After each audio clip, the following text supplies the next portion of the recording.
ai sẽ không đi được không anh yêu đó đầm lâu này nó vâng bao tin gọi vâng là tầm này vâng tăng lâu này vâng thì họ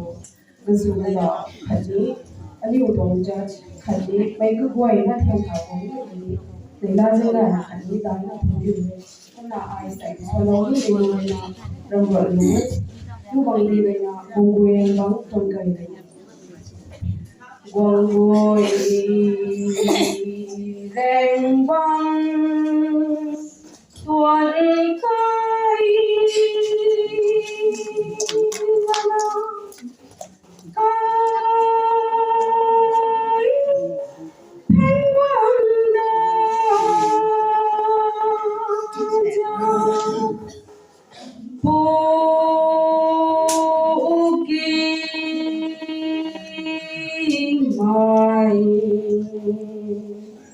chốn cũ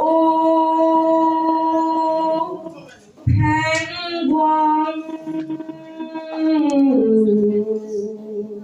nào nhân nắm tay nào thanh quang nhau kỳ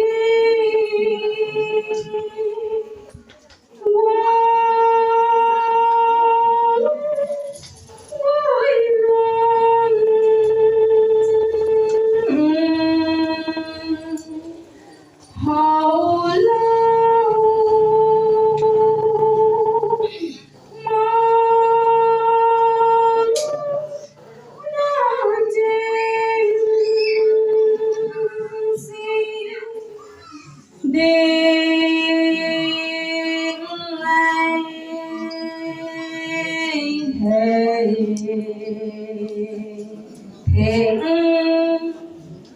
bùi tao đôi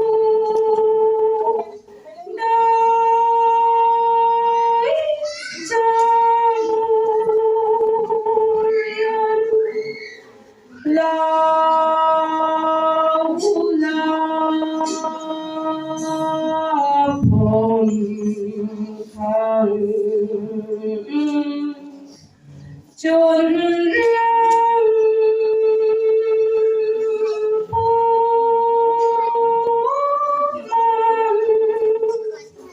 riêng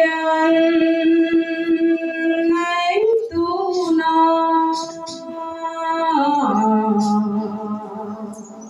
la la phù thầy gai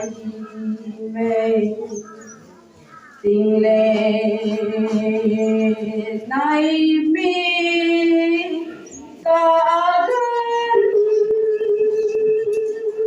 phù thầy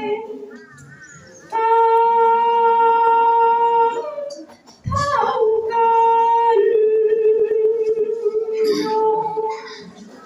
gai khó